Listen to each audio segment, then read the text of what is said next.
McLovin came up with some concoction. It's called NFL Storyline Draft, presented by Against the Grain Productions, trademark. Yes. So how's this work, then? Okay, so we're going to go around the room. We're going to go counterclockwise. Todd has the first pick. Mm-hmm. I have the second pick, and so on. We're going to decide what is the top storyline of the NFL season.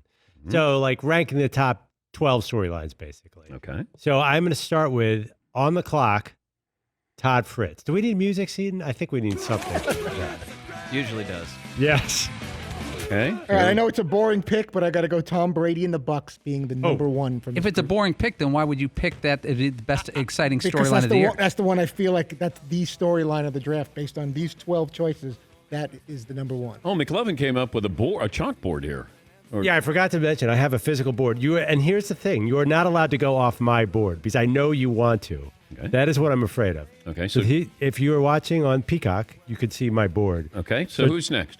Todd went, Todd Brady. I'll go second. All right. I am going to go Dallas Cowboys. Dak Prescott playing on a franchise tag. Mike McCarthy, new coach. All right.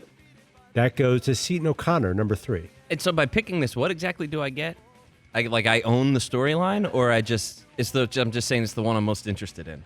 That's yes. You don't own the storyline. Yeah, I don't know what the game is here. Well, you don't get anything. It's just a way to discuss what's the top storyline going in the NFL season. My arms are killing me holding up this board. Well, you could put down the board, but then I won't be able to see you. Okay. I'll take Cam Newton and the Patriots. Good one, Paul. You're up. I'm going a little deeper. Aaron Rodgers and the Packers. If the Packers slip up a little bit and they don't make the playoffs, that's saucy. Okay, that's number 4. Dan, you're up with the number 5 pick, top storylines of the NFL season.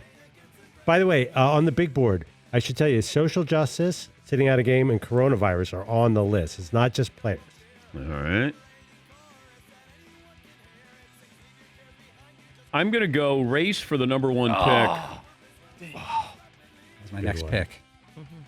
Who do you got in there? Is that just the Jags, Panthers, Redskins? Well, I think it's fascinating if you have a team that may have a quarterback and that they end up with the number 1 pick. But it appears as if Jacksonville's trading. Didn't they just trade their starting safety? Yeah. Or they just shipped him out. So feels like they're all in. You have 2 picks, Dan. I have 2 picks. You're the snake. Okay. I don't want to take coronavirus because I just hope it's not a storyline. So I'm going to go Lamar Jackson's next. What he does for an encore. Okay, I like it. Todd? Paul, you're up. Oh, it's Paul. We're going back down. The snake draft. Okay. I'm going to go social justice. I'd be surprised if it isn't a big topic early in September. All right. Seton O'Connor. I'm going to take second-year quarterbacks. I feel like that's a real value pick because I get 4 players in one. That's a value pick. Okay. Man, I'm up next. I wanted second-year quarterbacks so bad. I am going to go this is mean. This you turned me on to, Dan. Big Ben returns for the Steelers. Yeah. Now they're talking about maybe a contract extension for Ben. If he plays well with that defense, Steelers going to be great.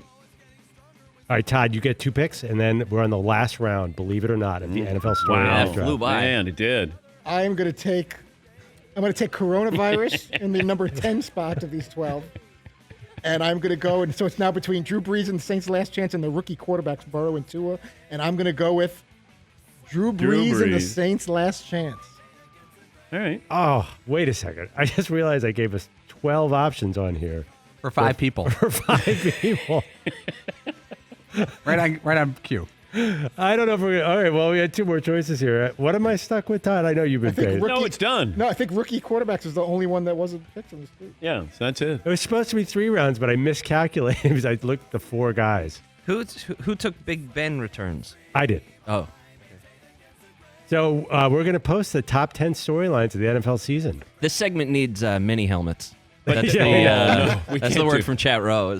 We need some mini helmets. One of the great moments we've had is when McLovin, it was like when you have a project and you bring it to class and you're going to try to show the class what you're doing, and he had all these little miniature helmets, and they all kept falling off.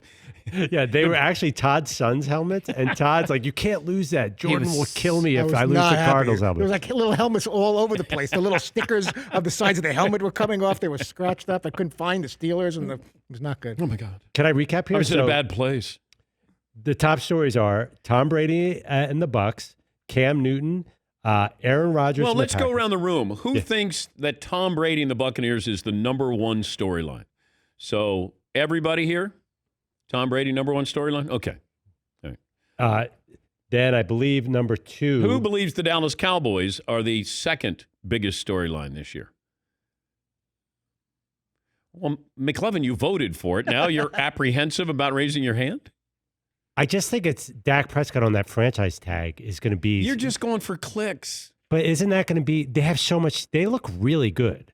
Like I'm reading a lot of Super Bowl picks out there, and people are tempted to take the Cowboys. Yes, Tom. Doesn't Cam Newton and the Pats go way ahead of Dak Prescott? In my opinion. No, because they're the Cowboys. I mean, the Cowboys garner more attention than anybody. And that's why, we'll focus on every single game will be a referendum on Mike McCarthy, Dak Prescott, Jerry Jones. Every single game. Now you're going to have that with Belichick, not as much with Cam, but you'll have it with Cam as well. Yes, It seems like, they're not really on-field issues, but it feels like coronavirus and social justice are going to be possibly the two most dominant storylines all season. They could be, but I couldn't bring myself to picking those as being. I was doing hopeful storyline. You want to do like real football storylines, not all of the surrounding stuff storylines. Yes, because coronavirus will always linger. Social justice will be front and center the first month of the season. And then what happens after that? Do players take a stand and do something the first week of the season? Do they skip a game? Is there something that's going to be in play here that we don't know? It's been quiet. And I've actually reached out to a source on this and I even asked him like 2 nights ago. I said, "What are you hearing about the players?" I didn't get anything from him. So, I don't know. I think that'll be front and center the first month of the season. Corona just hangs there. And